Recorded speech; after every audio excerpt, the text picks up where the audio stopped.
Hello, hello, hello, ladies and gentlemen. Welcome back to City Skylines. In this video, I'm going to talk about how some tips that you can do for cargo rail and for frontage roads, and it ties into the last city fix that I did. So it's actually going to be a little bit of a part 3 city fix for the last city that I worked on, and giving some tips on cargo rail and frontage roads. So we are back in Lakefield. It is a big city, 115,000 on the population. It has dropped slightly since the original load, which was in the original save game, which was in the low 120s. So, but not too far off. I think there was a little bit of a death wave. You can see that the population is increasing, so it's fine. The city's in good shape, and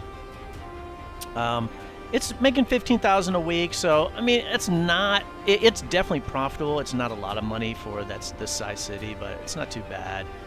Mediocre, I would say, in the profitability. There's a lot of money in the bank, though, 5.9 million. Again, this city was uploaded by Pascal XP.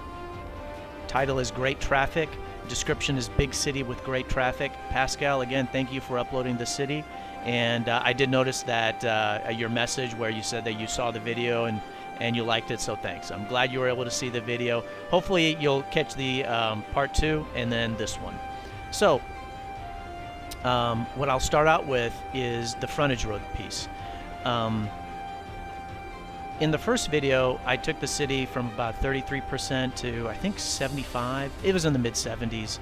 And then I updated this intersection, and that caused all sort of havoc.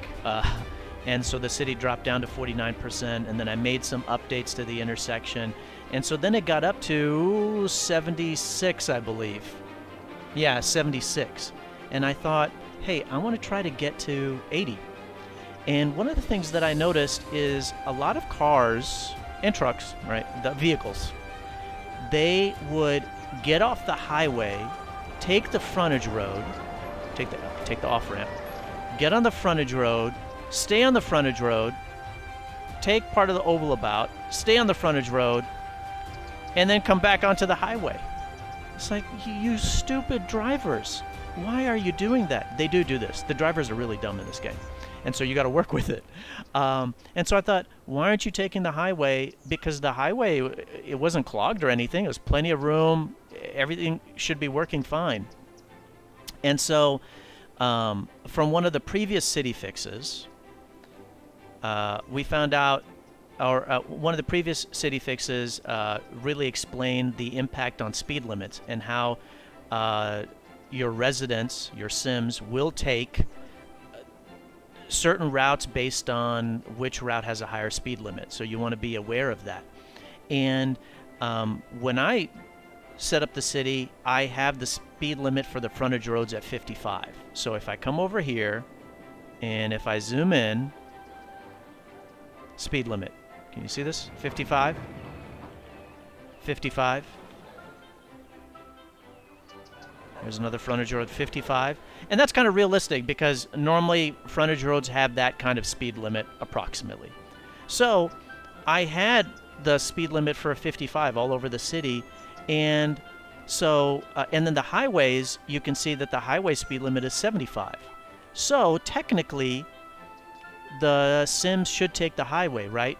75 compared to 55, you got a 20 mile an hour differential, but they weren't. They were using the slower road. And so this was the experiment, and here's the tip, and hopefully it'll help all you mayors out there. I increased the differential. And so you can see that I've got 40 for the off-ramp, 40 for the frontage road,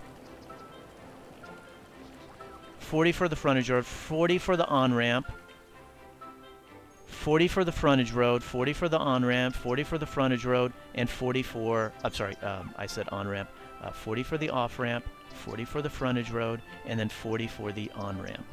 So, when I did this, immediately the traffic readjusted itself and started to use the highways like a normal person would. And like people really do in real life. rather than getting off the highway, getting on the frontage road at a slower rate of speed, and then just to come back on. And so that took the city from about 76%, and it would touch 80. It wouldn't really stay there. It would touch 80, it drop down. 78, very common. 79, barely would hit 80 and then drop back down.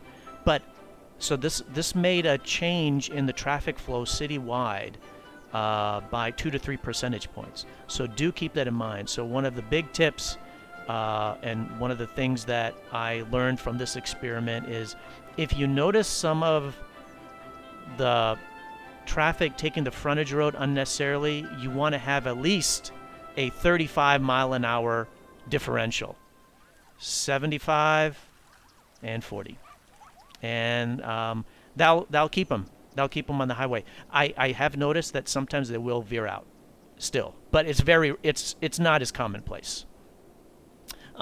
You will notice that I use frontage roads in virtually all of my city fixes. They are extremely effective. They really help diffuse the traffic across more connections, and so it really helps with your traffic flow. And so and if you've seen the city fixes, I use the highway intersections and the stack interchange that have integrated frontage roads, and those assets I actually made. Those are available on the Steam Workshop. You can use them. Look for in your face G highway intersection and in your face G stack interchange. And so I use the frontage roads all the time. They're really effective. And so there is this issue where the cars will take the frontage road, and you gotta I didn't have to update the speed limit on the other areas, but for some reason this part of the city, they were hitting the frontage roads a lot more often. So that is tip 1. Okay, so then the next thing that I did is I did 3 experiments with cargo rail. So I noticed that, okay, the city has 78, 79% traffic flow, maybe 80 for a brief moment. So I wanted to see if I could get an extra percent. As I explained in one of the other city fixes, you want to have your industry near your commercial so we can deliver the goods. And the way that this city is laid out, most of the industry is on the southeast side. There is some commercial in the center, that's not a problem, but there's a boatload of commercial on the exact opposite side of the city, the northwest side. So experiment number 1 is creating internal cargo rail connection. So not connected to the outside rail.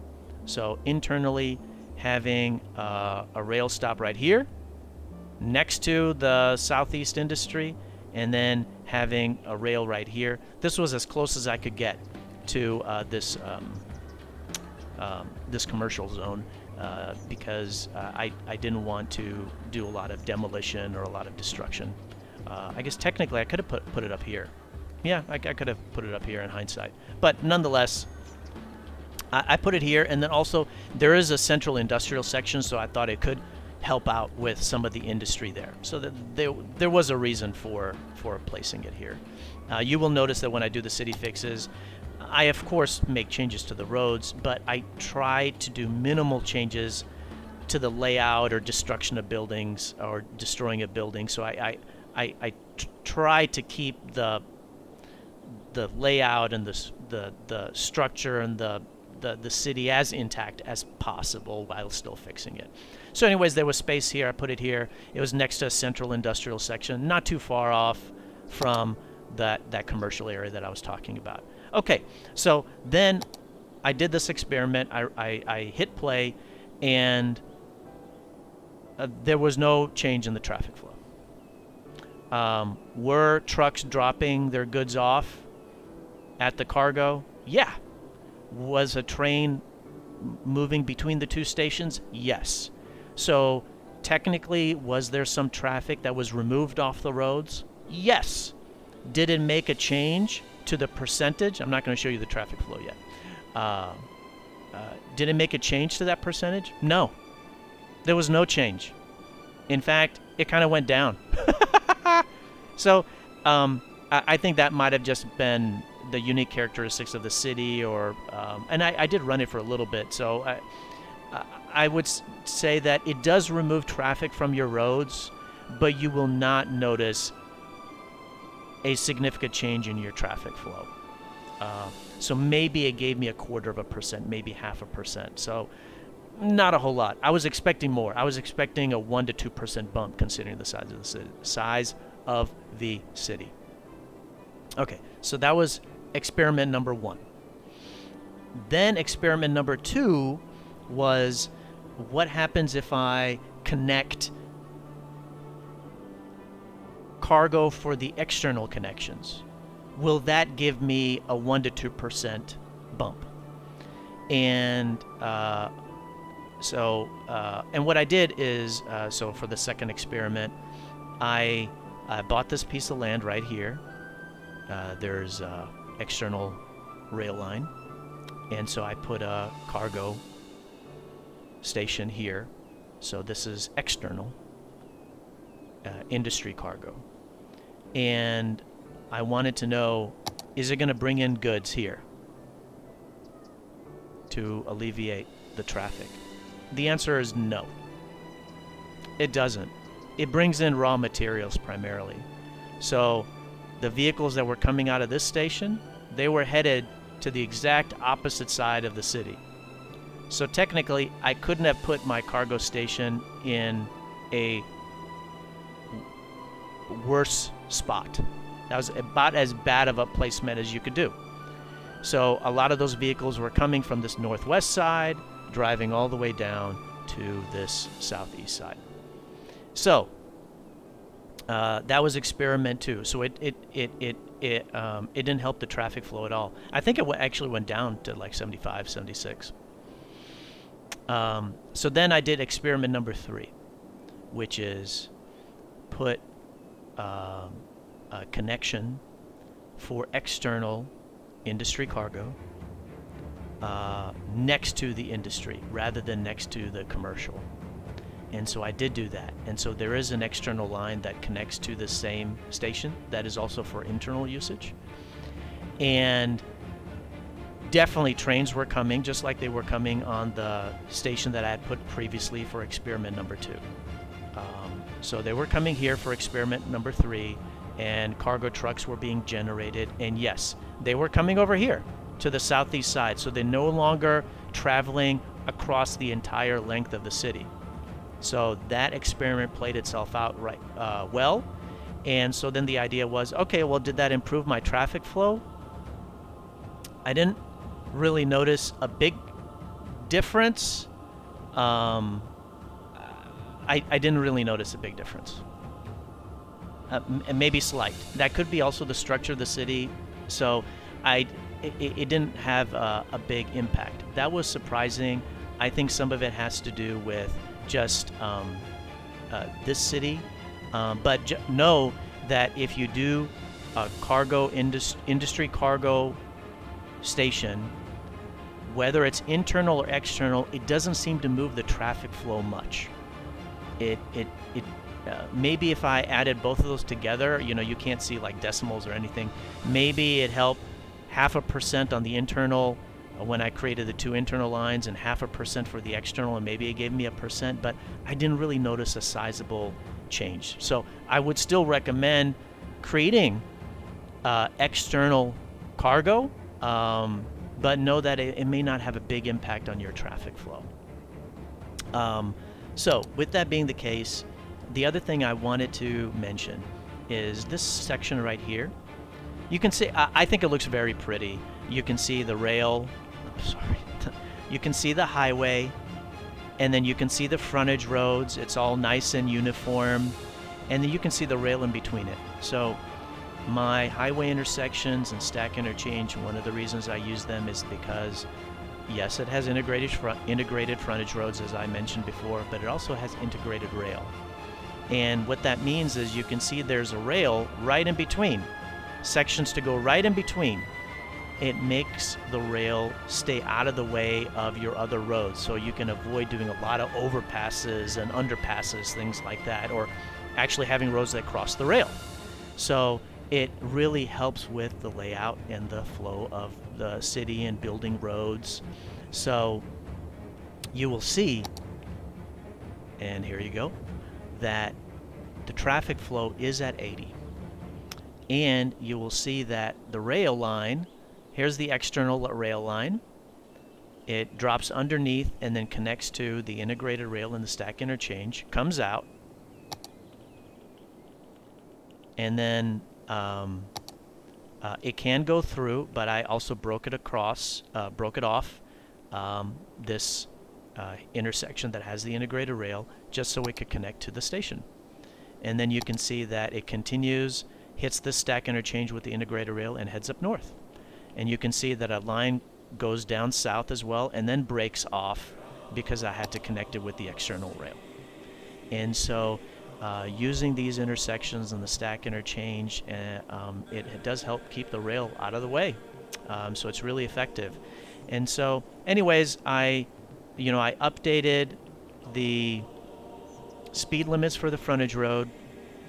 I did 3 experiments with the industry cargo, and it does get to 80%. Again, primarily from the frontage road. The cargo thing didn't have as big of a difference. 2 other parts that I want to mention for the city. I don't like to use lane connectors. I don't think that you need to use them. I think you can fix a city without really using them. I think that the only time you should use them is in extreme cases to help out, but then you should remove them because I think they do more damage than they do good.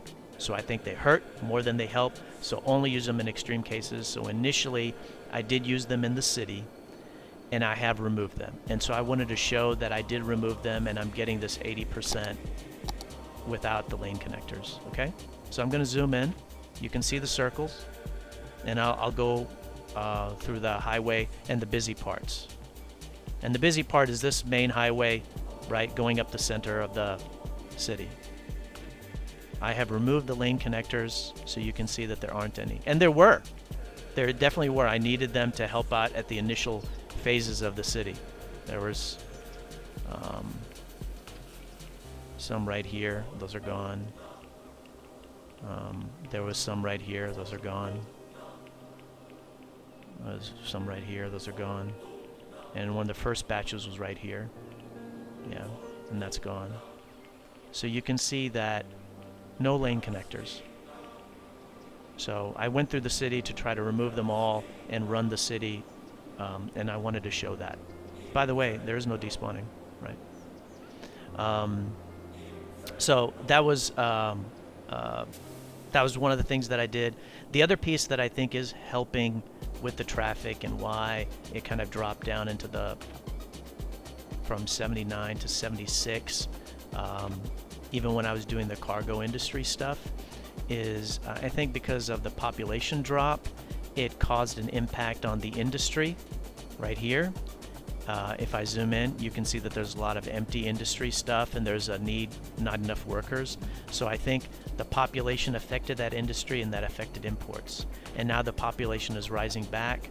The industry is being rebuilt. It should have residential near here, by the way. So that's an issue with the layout. There should be more residential here. But nonetheless, the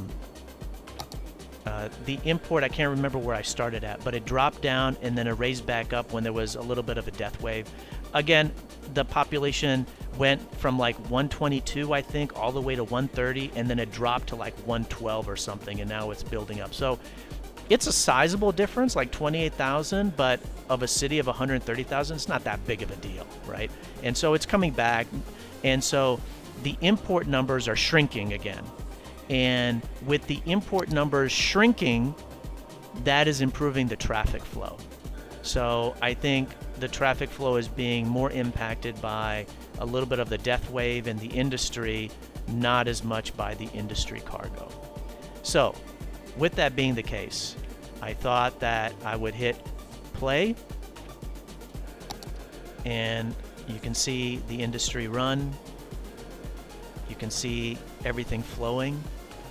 We can go up to the busy sections. You can see it flowing. It's flowing. Let's go into the very center of the city. It's flowing. Don't use that interchange. I would have deleted it. or I wouldn't. I would not use that. I would have deleted it, but I wanted to leave that since Pascal put that in there, and he had some tree designs going on, so I wanted to leave it there. Right. So it's flowing, and then if we look here, 80. Oh, 79. Hopefully it'll drop. It'll go back up. But I actually did see it touch 81, so I was very pleased with that. Very pleased with that. So the city is really in good shape.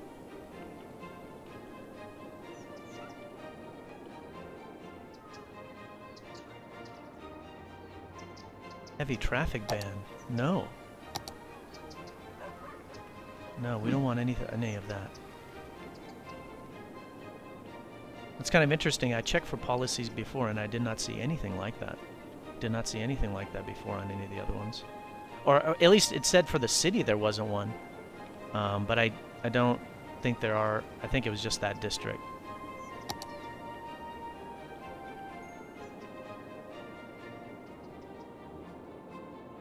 So right here is where I had the lane connectors. You can see that I've removed them. It's definitely having an impact. So you could make a case that this place needs a little bit of lane connectors. We'll let it run a little bit and see if it creates too much of a cascade. And then that would be a case where you could say, like, okay, this is extreme. This is having huge cascading effects. Need to put a lane connector in there. But I did have one in there and I removed it because the traffic had been flowing. The traffic does ebb, and you notice that when you look at the traffic flow, you know, it won't stay static. It'll fluctuate up and down. It'll fluctuate up and down.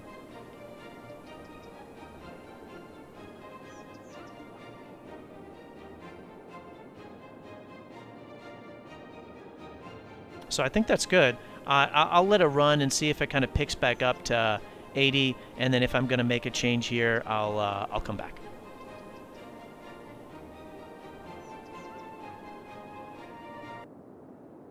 Okay, I'm back. I ran it for a little bit to see, you know, what it looks like, and it pretty much, it doesn't really hit 80. I obviously when it hit 81 was probably just very lucky, and when it hit 80, very lucky. You obviously saw that it can get to it, but for the most part, it's staying around 78, 79, 77 is where it is right now. So obviously, if things go well for the city, it can hit 80, but for the most part, its resting place is 78. That's what it really seems like it stays at. So I think that'll be good. That's a good stopping point. I do live stream. The schedule is in the description below. Stop by, say hello. Would love to chat with you. But I hope this helps all you mayors out there.